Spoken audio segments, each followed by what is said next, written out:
सामने स्क्रीन पर छोटे से बच्चे की आकृतियां दिखाई दे रही थीं। राधिका की आंखों से आंसू आने लगे। जितने वो आंसू साफ करती उतने ही फिर बह जाते। उसके हाथ अपने आप पेट पर चले गए। उस सुख की अनुभूति में उसकी आंखें अपने आप बंद हो गईं। कब से इंतज़ार कर रही थी वो इस पल का। इस बच्चे का कितनी दुआएं, कितनी मन्नतें मांगी थीं उसने इस पल के लिए। कोई गुरुद्वारा, कोई मंदिर, कोई मस्जिद, कोई ऐसी जगह नहीं छोड़ी जहाँ उसने दुआ ना मांगी हो। जब भी कोई कहता वहाँ जाने से मन्नत पूरी होती है तो बिना कुछ सोचे समझे वो उसी जगह पहुँच जाती। आखिर सवाल उसके माँ बनने का जो था, ऐसी खुशी का जिसे हर एक माँ जीना चाहती हो। शायद बच्चे की वजह से सब ठीक हो जाए, इसी उम्मीद में वो भगवान को याद करने लगी। 3 साल हो गए थे उसकी शादी को, लेकिन माँ बनने का सुख अभी तक नहीं मिला था। उसे याद आने लगा वो समय। 5 साल पहले राधिका एक मल्टीनेशनल कंपनी में HR डिपार्टमेंट में अच्छी पोस्ट पर थी। जिंदगी एकदम अच्छी थी। घर से काम, काम से घर। ना कोई दुख, ना कोई तकलीफ। ऐसा कुछ नहीं था जो उसे अधूरा लगे।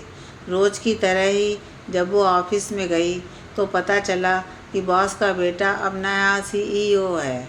उन सबको फॉर्मल इंट्रोडक्शन के लिए मीटिंग रूम में बुलाया गया तो उसकी नज़र सामने बैठे शख्स पर गई। ब्रांडेड 3 पीस सूट पहने हुए, आंखों में गहरे भूरे रंग के लेंसेस, हल्की छोटी सी दाढ़ी, चेहरे पर ऐसा नूर कि जो देखे वो दीवाना हो जाए। राधिका के मन में ऐसा कुछ नहीं था जो उसे उसकी तरफ आकर्षित करे। उसके लिए वो सिर्फ बॉस था, लेकिन उसे महसूस हुआ कि 2 नज़रें उसे पूरी तरह स्कैन कर रही हैं। उसने CEO की तरफ देखा तो वो उसे ही देख रहा था। इंट्रोडक्शन शुरू हो गई तो सबसे पहले बॉस के PA ने CEO के बारे में बताना शुरू किया। ये हमारे CEO हैं, इनका नाम अंश रहेजा है, जो आज से आपके बॉस हैं। और करीब आधे घंटे की मीटिंग के बाद सभी जाने लगे तो अंश ने मुझे रोक लिया। कुछ काम की बातों के बाद मैं वापस आ गई।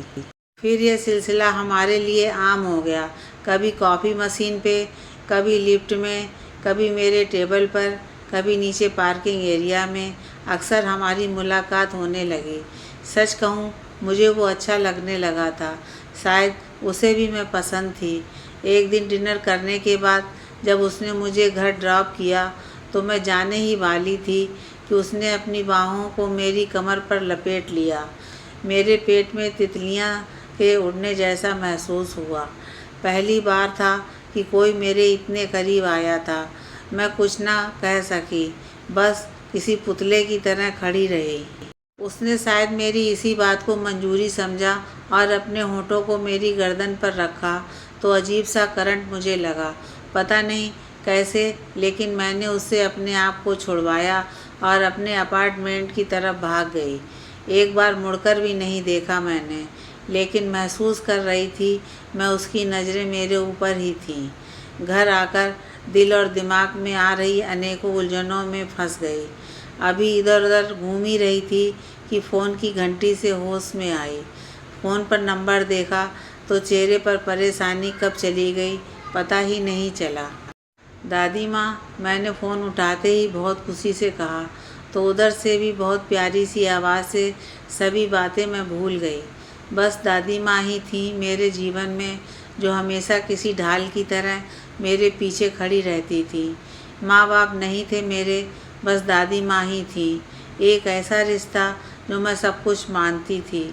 बहुत देर तक उनसे बातें की तो उन्होंने मुझसे कहा कि उनके पड़ोस के लड़के की नौकरी मेरे ही शहर में लगी है।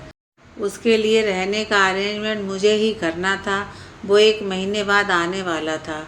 उनकी बात कैसे टाल सकती थी मैं, तो मैंने भी हाँ कर दी। देर रात तक उनसे बात की तो दिल हल्का हो गया। अगली सुबह ऑफिस गई तो टेबल पर एक सॉरी कार्ड था। अंश ने कल के लिए माफ़ी मांगी थी। ना चाहते हुए भी मेरे चेहरे पर मुस्कान आ गई। तभी वो मेरे सामने आ गया। फिर सब ठीक होने लगा। अब हम साथ में घूमते, लंच करते, मूवी देखते, टाइम स्पेंड करते। मुझे भी वो अच्छा लगने लगा। अब तो घूमना फिरना आम सा हो गया। मैं भी उसके साथ पूरी तरह घुल मिल गई थी। उसकी मुस्कान देखकर मुझे भी अंदर तक खुशी हो जाती। हाँ, मुझे उससे प्यार हो गया था। कुछ 2 हफ्तों के बाद उसने मुझे शादी के लिए प्रपोज़ कर दिया तो मैं भी मान गई। उस दिन पहली बार उसने मुझे पब्लिक प्लेस में किस किया था। मैं भी उसे पूरी तरह महसूस करना चाहती थी तो मैं भी उसके साथ उस पल को जीने लगी। घर आकर हम दोनों ने पूरी तरह एंजॉय किया। उसने मेरे फ्लैट पर ही सभी तैयारी की थी। कुछ दिनों के बाद मेरा प्रमोशन हो गया। हम लोग किसी रेस्टोरेंट में खाना खाने के लिए गए। खाना खाने के बाद हम लोग जैसे ही पार्किंग एरिया में जाने लगे कि कोई लड़का गलती से मुझसे टकरा गया और मैं नीचे गिर गई। मैंने हील्स पहनी थी तो मेरा पैर हल्का सा मुड़ गया। अंश ने मुझे देखा और फिर उस लड़के को। मुझे लगा वो मुझे उठाने में मदद करेगा, लेकिन यह क्या, वो मेरी तरफ आने की जगह उस लड़के की तरफ जाने लगा और अगले ही पल वो उसे पीटने लगा। उसके आंखों में गुस्सा किसी अंगारे की तरह फूट रहा था। मेरे दिल में हल्की सी खुशी आ गई कि शायद मेरी चोट देखकर उसे बुरा लगा, इसलिए वो इस तरह गुस्सा हो गया। लेकिन उसके शब्द सुनकर मेरे पैरों के नीचे से ज़मीन ही खिसक गई। वो उस लड़के को पीटते वक्त एक ही लाइन बार बार बोल रहा था, तेरी हिम्मत कैसे हुई राधिका को छूने की? वो सिर्फ मेरी है, मैं तुझे जान से मार दूंगा। अगर किसी ने भी उसे छुआ तो मैं उसे छोड़ूंगा नहीं, मैं तुझे जान से मार दूंगा। वो किसी पागल की तरह उस लड़के को पीट रहा था। पहली बार मैंने उसे इस तरह देखा था। मैं उसको उस लड़के को छोड़ने के लिए जितना बोलती वो उतना ही उसे और ज़ोर से मारने लगता। उस लड़के की दर्द भरी चीखें सुनकर सिक्योरिटी गार्ड ने अंश को रोका। अंश ने के उस रूप को देखकर मैं अंदर तक हिल गई। भला कैसे कोई किसी को इस तरह से मार सकता है? उसके कपड़ों पर खून के दाग देखकर मेरी रूह तक कांप गई। उसने सिक्योरिटी गार्ड और उस लड़के की तरफ पैसों के बंडल फेंक दिया और बोला, इसको कह देना आगे से अगर इसको फिर से मैंने इस शहर में देखा तो अपनी जान से जाएगा। वो मेरे करीब आने लगा, फिर बहुत आराम से मुझे उठाया और गाड़ी की तरफ ले जाने लगा। मैं उसके चेहरे को देख रही थी। कोई कह ही नहीं सकता था कि ये वही इंसान है जो कुछ देर पहले किसी जानवर की तरह उस लड़के को पीट रहा था। उस रात वो मेरे ही फ्लैट में रहा, लेकिन अलग तरह की खामोशी हम दोनों में थी। कभी वो मेरे पैर को सेंक देता, कभी पट्टी बदलता, कभी दवाई देता। मैं चुपचाप उसे देख रही थी। अगली सुबह को वापस चला गया। मैं अब भी उस घटना के बारे में सोच रही थी। अगले कुछ दिन मैं ऑफिस नहीं गई। वो हर शाम मेरे पास घर आता, किसी पति की तरह सेवा करता, बड़े प्यार से खाना खिलाता। वो हर काम करता जिससे मुझे खुशी मिले। सब कुछ ठीक हो गया था। मैं भी फिर से नॉर्मल हो गई थी। हम दोनों देर रात तक सड़कों पर घूमते। वो अब जब भी चाहता मुझे किस कर देता, बाहों में ले लेता। मुझे भी अच्छा लगने लगा था उसके करीब रहना।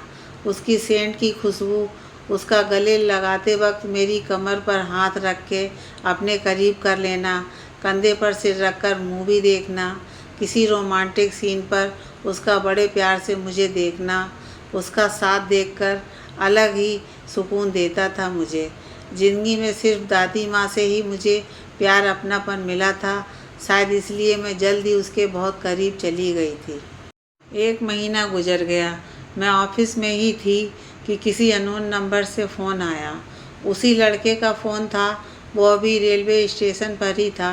मैंने उसके लिए अपनी ही बिल्डिंग में एक फ्लैट रेंट पर ले लिया था।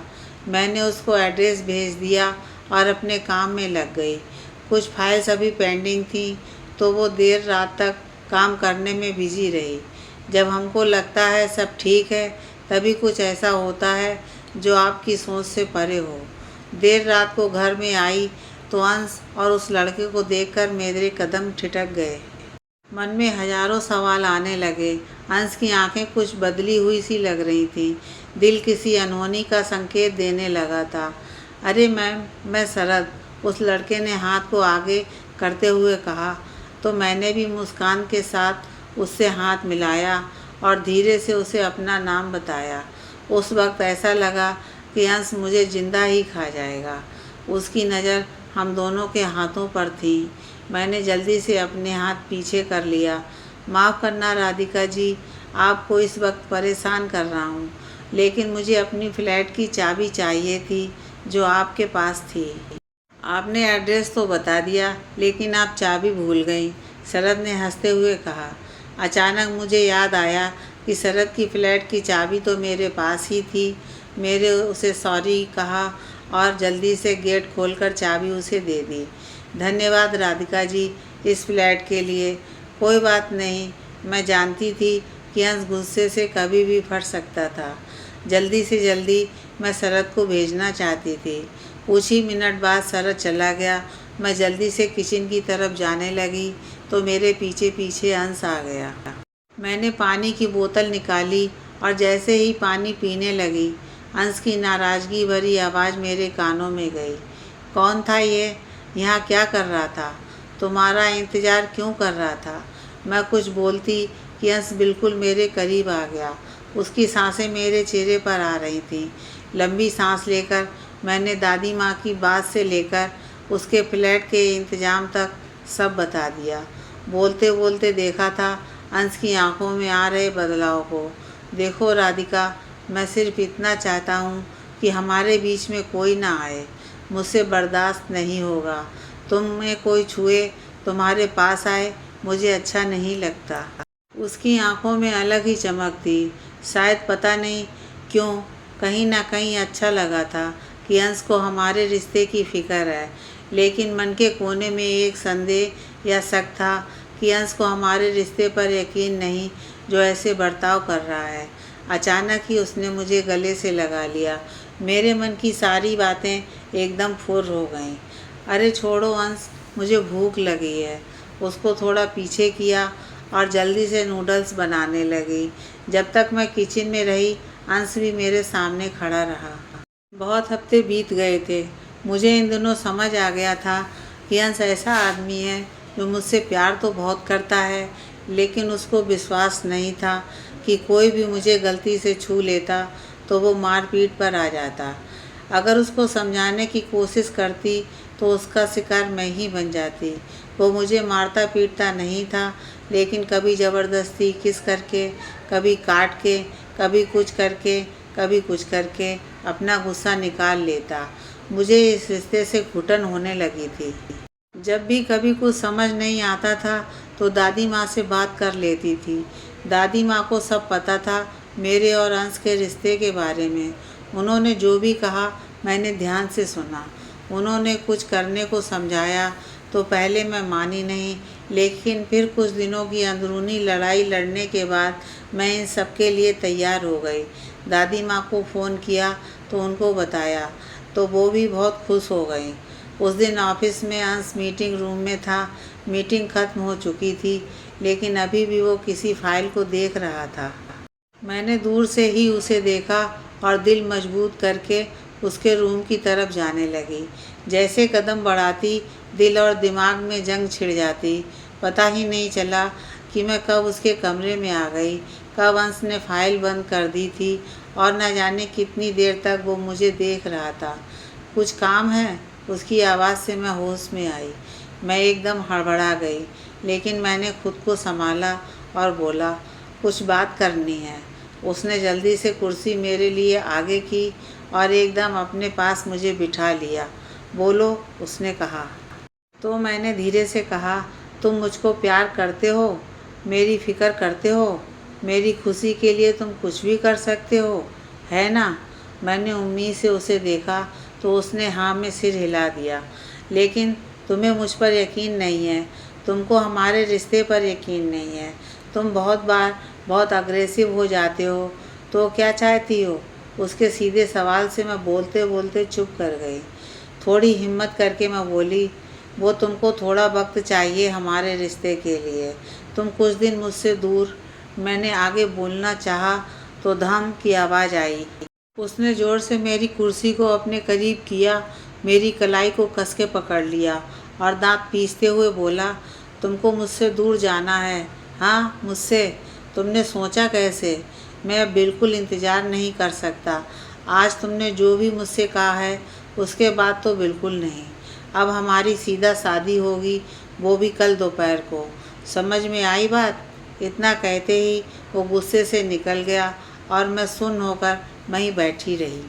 भारी कदमों से अपने घर यानी फ्लैट के लिए निकल गई। क्या हो रहा है मेरी ज़िंदगी में? क्यों? आखिर क्यों ऐसा क्या गलत काम किया मैंने कि यह सब देखना पड़ रहा है? इन्हीं सवालों के जवाब में कब फ्लैट के सामने खड़ी हो गई पता ही नहीं चला। अंदर जाने को दिल ही नहीं कर रहा था, तभी किसी की आवाज़ से होश में आई। अरे राधिका जी, गुड इवनिंग। आप तो हमें भूल ही गईं।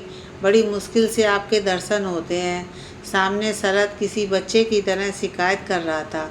उसकी बातें सुनकर पता ही नहीं चला मुझे हंसी आ गई। मैं कुछ बोलती कि उसने खुद ही जवाब दे दिया। हाँ हाँ, जानता हूँ कि आप बहुत बिजी रहती हैं, इसलिए।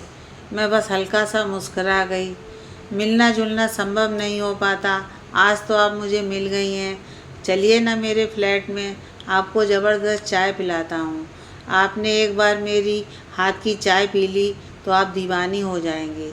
पता नहीं, शायद डूबते को तिनके का सहारा, यही कहावत उस समय मुझे सही लगी।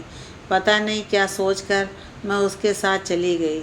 सच कह रहा था, वो चाय बहुत ही कमाल की थी। देर रात उसके साथ बातें करने के बाद मूड बहुत बेहतर हो गया था। हंसमुख लड़का था। घर में वो और उसके पापा ही थे। मेरी दादी उसके पापा को जानती थी, इसलिए शरद की मदद के लिए दादी ने मुझे कहा था। दिल खोलकर बातें कर रहा था। मैं उसकी बातों में सिर्फ मुस्कुरा ही रही थी कि बातों बातों में उसने कुछ ऐसा पूछ लिया कि रोने का मन करने लगा। वो मेरे और अंश के रिश्ते के बारे में जानना चाहता था। मैंने सब कुछ बता दिया। शायद इतने दिनों से घुट घुट के जी रही थी, इसलिए कुछ भी बाकी नहीं रखा। शुरुआत से लेकर आज तक का सब बता दिया। अंश की बातें, मुझ पर यकीन ना करना, किसी से बात करने पर मुझे ही सज़ा देनी, अगर कोई गलती से छू ले तो पता नहीं कितनी देर तक मैं उसको किसी बच्चे की तरह मनाती, जो अपने माँ बाप की शिकायत अपनी दादी से करती है। वैसे ही सारी शिकायतें, सारी नाराज़गी शरद को सुना रही थी। वो भी चुपचाप मुझे सुन रहा था। कुछ घंटों की खामोशी के बाद उसकी भारी होती हुई आवाज़ मेरे कानों में पड़ी। वो तुम्हें शायद बहुत ही चाहता है, इसलिए कुछ ज़्यादा ही प्रोटेक्टिव है, इसीलिए शायद ऐसा बर्ताव कर रहा है। शायद वो तुम्हें खोने से डरता हो। तुम उसके पॉइंट ऑफ व्यू से क्यों नहीं सोचती? वो अच्छे अमीर ख़ानदान से है, उसको वो हर एक चीज़ मिली होगी जो उसे चाहिए होगी।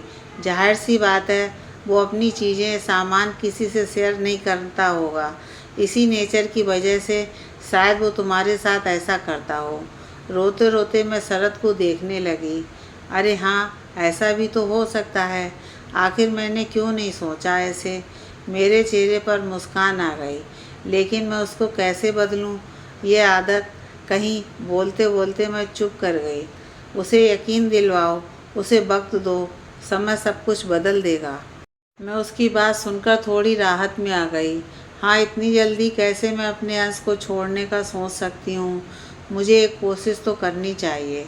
मैं खुश थी। जाने से पहले मैंने शरद को थैंक यू कहा और अपने नंबर एक्सचेंज किए और मैं चल पड़ी अपने घर की तरफ। पूरी रात अपनी और अंश के बारे में सोचते सोचते गुजर गई। अगली सुबह मैं एकदम मस्त सा तैयार होकर ऑफिस गई। सीधा अंश के ऑफिस में गई। वो कुछ परेशान सा लग रहा था। आंखों के नीचे काले घेरे, थकान से भरा चेहरा। शायद कल की बात को लेकर वो सोया नहीं होगा। मैंने गेट नॉक किया तो उसने मेरी तरफ देखा और अगले ही पल नज़रें फेर लीं। मैं उसके सामने जाकर खड़ी हो गई और नकली गुस्सा करते हुए बोली, तुम्हें ज़रा सा भी मेरा फिक्र नहीं है? मैं तुम्हारे लिए इतना सच समझ के आई हूँ और तुमने मेरी तरफ ठीक से नहीं देखा। उसकी आंखों में चमक आ गई। तुम तो मुझसे दूर होना चाहती थी, तो क्यों मेरे लिए ये सब? उसकी उदास आवाज़ सुनकर पता नहीं क्यों मेरे में इतनी हिम्मत आ गई कि उसकी बात पूरी होने से पहले ही मैंने उसके लबों पर अपने लब रख दिए और आंखों से उसे परमिशन दे दी। कुछ दिनों से जो इस रिश्ते पर धूल आ गई थी, मैं वो साफ करना चाहती थी। आज मैंने जब उसको शादी के लिए हाँ कहा तो उसने खुश होकर मुझे ऐसे चूमना शुरू किया कि हार्ट अटैक आने को हो गया। मैंने उसे सिंपल तरीके से शादी करने को मना लिया। सिर्फ मेरे और उसके ख़ास रिश्तेदार, मेरी तरफ से सिर्फ दादी और शरद, और उसकी तरफ से उसकी फैमिली। मुझे लगा था कि उसकी फैमिली को मुझसे कोई परेशानी होगी, क्योंकि मैं थी तो सिर्फ एक एम्प्लॉई और वो मेरा बॉस, लेकिन किसी को कोई परेशानी नहीं थी। लेकिन मुझे क्या पता था कि अंश से शादी करने का फ़ैसला मेरी ज़िंदगी का सबसे बड़ा गलत फ़ैसला होगा। शादी के वक्त मैं और अंश बहुत खुश थे। वो मुझे अपने उसी घर में ले आया जहाँ 4 दिन पहले मैंने गुजारे थे। घर कहना गलत होगा, घर नहीं, आलीशान महल। सब कुछ किसी सपने के जैसा लग रहा था। पूरे रास्ते में फूलों की लाइन्स बिछी हुई थी। मैं नई शुरुआत के लिए बहुत खुश थी। घर को बहुत अच्छे से सजाया गया था। घर में आते ही अंश ने मुझे बाहों के घेरे में ले लिया। घर में नौकर इधर उधर घूम ही रहे थे तो मैंने अंश को रुकने के लिए कहा, लेकिन वो किसी जिद्दी बच्चे जैसा था। उसने ज़ोर से ऊंची आवाज़ में जो सबसे कहा, उसे सुनकर मेरे होश ही उड़ गए। दिल किया अभी ज़मीन फट जाए और मैं उसमें समा जाऊं। आज मेरी और राधिका की शादी हुई है और हम दोनों एक हो गए हैं।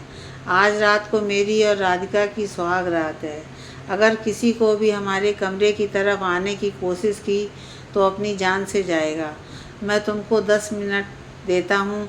जो काम कर रहे हो जल्दी से निपटा के सर्वेंट क्वार्टर में चले जाओ। मैं उसकी तरफ देखने लगी तो उसने हल्के से मेरे माथे को चूम लिया और मेरे कान में बोला, आज मैं तुम्हें अपना बनाकर ही रहूँगा। मुझे तुमसे बहुत प्यार है। तुम सिर्फ मेरी हो और मैं तुम्हारा। मैं उसकी बात सुनकर शर्मा गई थी। सभी नौकर उस 10 मिनट के पहले ही घर से निकल गए। उसने मुझे उठाया और ऊपर के उसी कमरे में ले गया जहाँ पहले भी मैं रह चुकी थी, लेकिन इस बार मैं उसकी पत्नी थी। कमरे में धीमा म्यूजिक ऑन था, खूबसूरत तरीके से सजाया गया था। मैं उसकी बाहों में ही थी। उसने गला साफ करने के बहाने से मेरा ध्यान अपनी ओर खींचा और मुझे चूमने लगा। उसे पता नहीं क्या बेकरारी थी कि ना कोई बात, ना कोई खुशी, ना कोई एहसास दिलवाने की कोशिश। पूरी रात हम दोनों सुख समुंदर में गोते खाते रहे। अगली सुबह नींद खुली तो दिल और दिमाग पूरी तरह संतुष्ट था। अंश मुझे पूरी तरह जकड़ के लेटा हुआ था। कुछ दिन ऐसे ही बीत गए। मैं ऑफिस नहीं जाती थी। अंश ने मुझे छुट्टी जो दे दी थी। ज़िंदगी बहुत सुकून से गुजर रही थी। सारा दिन घर के काम देखती और रात को अंश के साथ वक्त बिताती। उसमें बहुत फ़र्क आ गया था। वो हर पल खुश रहता था। मैं भी उसके बदलाव को देखकर खुश थी, लेकिन ये खुशी शायद कुछ दिनों की मेहमान थी। मैं घर में रहकर बोर होने लगी, इसलिए मैंने अंश को कहकर फिर से ऑफिस ज्वाइन करने को कहा। वो भी बहुत खुश हो गया। शायद मेरे साथ ज़्यादा टाइम बिताने को मिल जाता। 1 महीना घर पर रहने के बाद मैं खुशी खुशी ऑफिस में गई। दिन भर ऑफिस का काम करती तो रात तक थक जाती। अंश को भी समय चाहिए था। रात को मेरे साथ कुछ दिन तो वो आराम से मान गया, लेकिन जैसे जैसे 2 हफ्ते होने को आए उसमें बहुत बदलाव आने लगे। मेरे साथ गुस्से से बात करता, जॉब छोड़ने को कहता, नाराज़ होने लगता। मैं समझ नहीं पा रही थी कि आखिर क्या वजह है। एक दिन ऑफिस के बाद घर के लिए निकलने ही वाली थी कि शरद ने मुझे अपने फ्लैट पर बुला लिया। अंश मीटिंग के लिए दूसरे शहर गया था तो मैं शरद से मिलने चली गई। जब देर रात को वापस आई तो अंश गुस्से से तमतमाया हुआ मेरे सामने आया। मैं कुछ सोच पाती कि उसने ज़ोर से मुझे कमर से पकड़ा और बोला, तो तुम मेरी गैर हाजिरी में अपने यार से मिलने गई थी। मुझे अब समझ आया कि क्यों तुम ऑफिस से आकर इतना थक जाती हो, मेरे साथ कुछ भी करने से मना करती हो। वो ना जाने क्या क्या बोल रहा था। मेरा दिल उसकी बातों से टूट गया। वो सोचने समझने की हालत में नहीं था, लेकिन मैं उसकी हर बात, हर गाली को रोते हुए सुन रही थी। उसको जब मैंने कोई जवाब नहीं दिया तो उसका गुस्सा और भी बढ़ गया। उसने मुझे बालों से पकड़ा और उस रात मेरे साथ ज़बरदस्ती संबंध बनाए। जब भी और करीब आता बस यही बोलता, तुम सिर्फ मेरी हो, तुम सिर्फ मेरी हो। पूरी रात उसने मुझे मानसिक और शारीरिक टॉर्चर किया। उसने मेरा ऑफिस जाना बंद करवा दिया, मेरा फ़ोन भी ले लिया, मेरे पर हुक्म चलाने लगा। जब मन करता मुझे किसी चीज़ की तरह इस्तेमाल करके चला जाता। मैं बहुत बेबस महसूस कर रही थी। जब से घर में कैद हुई थी तब से अंश बहुत प्यार से पेश आता। मैं सर्वेंट से फ़ोन से शरद से बात कर लेती तो वो मुझे नई हिम्मत, नई हौसला दे देता। मैं भी उसके साथ किसी अनजानी डोर से बंध रही थी। जैसे वो कहता मैं कर लेती। 2 साल गुजरने को हो गए, लेकिन मैं अभी तक माँ नहीं बनी थी। मुझे मेरा बच्चा चाहिए था। शायद उसके आने से मेरे और अंश के रिश्ते सुधर जाएं। मैंने बच्चे की बात अंश से कही तो वो बहुत खुश हो गया। फिर क्या, जब भी मौका मिलता वो पूरी कोशिश करता, लेकिन मैं माँ नहीं बन पा रही थी। डॉक्टर को दिखाया तो पता चला मेरी कंज्यूम करने के चांसेस बहुत कम हैं। मैं और अंश बहुत परेशान हो गए थे। समय गुजर रहा था और मैं अंश से दूर हो रही थी। मुझे घिन आ रही थी उससे। बच्चे की चाह में उसने सब बर्बाद कर दिया। मेरा आत्मसम्मान, मेरी इज्जत, मेरा प्यार, सब कुछ। मैंने उसे छोड़ने का फैसला कर लिया। नहीं रहना चाहती थी मैं उस आदमी के साथ जो हर वो काम करे जिससे मुझे तकलीफ़, दर्द, खुद से नफ़रत हो। मैंने शरद को कहा तो वो पहले मुझे समझाने लगा, लेकिन इस बार मेरा फ़ैसला पक्का था। आखिरकार शरद मान गया। लेकिन उसने जो कहा उसे सुनकर मुझे धक्का सा लगा। वो मेरे साथ रहना चाहता था, वो मुझसे प्यार करता था और कहीं ना कहीं मैं अंश के कारण उसके करीब हो गई थी। प्यार तो नहीं, लेकिन वो मुझे अच्छा लगने लगा था। उसकी बातें मुझे सुकून देती थी। मैं अपना मन बना चुकी थी डाइवोर्स के लिए। मुझे अब नहीं रहना था इस जगह पर उस घटिया आदमी के साथ। मैंने सर्वेंट से कहकर वकील को बुला लिया और कागज़ तैयार करने को कह दिया। अंश अब बहुत देर रात को घर आता था, जो मेरे लिए एक सुकून जैसा था। एक शाम मैं शरद से बात कर रही थी तो मुझे पता ही नहीं चला कि कब अंश मेरे पीछे आ गया था। शरद मुझसे जब बात करता था तो हर वक्त मेरे चेहरे पर स्माइल रहती थी। शायद वो मेरी बातें, मेरे जज्बातों को बहुत अच्छे से समझता था। मैं अभी बातों में बिजी ही थी। अंश ने फट से मेरा मोबाइल लिया और उसे साइड में फेंक दिया। मैं कुछ बोलती कि उसने एक पेपर मेरे मुंह पर मारते हुए कहा, तू क्या मुझे डाइवोर्स देगी? मैं तुझे इतनी आसानी से नहीं जाने दूंगा। तूने अपने यार से मिलकर मुझे फंसाया है ना? बोल। उसने मेरी गर्दन पकड़ ली। मैं खुद को छुड़वाने की जितनी कोशिश करती वो उतना जानवर बन जाता। उस दिन उसने उस लिविंग रूम में सबके सामने मेरी इज्जत, मेरा मान सम्मान, मर्यादा, मेरे मन, मेरे शरीर को तार तार कर दिया। शायद मेरी चीखें फ़ोन से शरद ने भी सुनी होंगी। मैं अब और नहीं जीना चाहती थी। मैंने खुद को समेटा और चल पड़ी शहर के ब्रिज पर। वहाँ से कूदने ही वाली थी कि शरद ने आकर मुझे रोक लिया। करीब 3 हफ्ते तक शरद ने मुझे किसी बच्चे की तरह संभाल के रखा, मेरी मदद की, मेरा दुख तकलीफ़ सब साझा किया। जितना मैं रोती वो मुझे बाहों में उतना ही समेट लेता। उसके उस इत्र की खुशबू बहुत सुकून देती थी। मैं उसके साथ मानसिक ही नहीं, शारीरिक भी जुड़ गई थी। अंश के साथ 3 साल रहने के बावजूद वो शांति, सुकून नहीं मिला जो शरद के साथ मिलता था। मेरा और अंश का डिवोर्स हो गया था। डाइवोर्स 1 महीने में ही हो गया। शुरू में उसने मुझे तंग करने की कोशिश की, लेकिन शरद ने साफ साफ धमका दिया था। उसके बाद कभी भी मुझे परेशान नहीं किया। एक दोपहर को मुझे चक्कर आए तो शरद मुझे हॉस्पिटल ले गया। मुझे पता चला कि मैं माँ बनने वाली हूँ। घर आई तो लगा सारे दुख तकलीफ़ ख़त्म हो गए। मैं माँ बनने की खुशी में इतनी खुश थी कि मैंने गौर ही नहीं किया कि शरद की आंखों में कुछ अनकहा सा था। मैं जैसे ही उसको गले लगने को हुई कि उसने मुझे रोक लिया। मैं असमंजस भरी आंखों से उसे देखने लगी।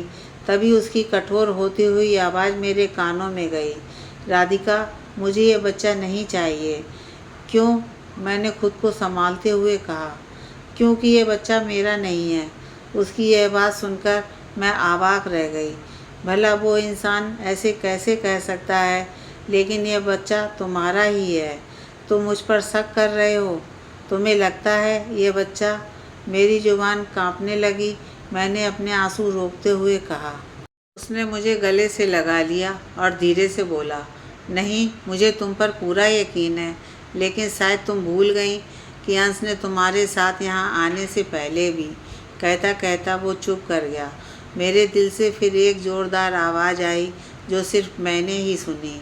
क्या मैं उसी इंसान के सामने हूँ जो हर मुश्किल घड़ी में मेरे साथ था, जो मुझे हर दुख तकलीफ़ से दूर रखने की बात करता था? मैंने खुद को शांत करते हुए सिर्फ 2 ही सवाल पूछे। तो क्या तुम अबॉर्शन चाहते हो?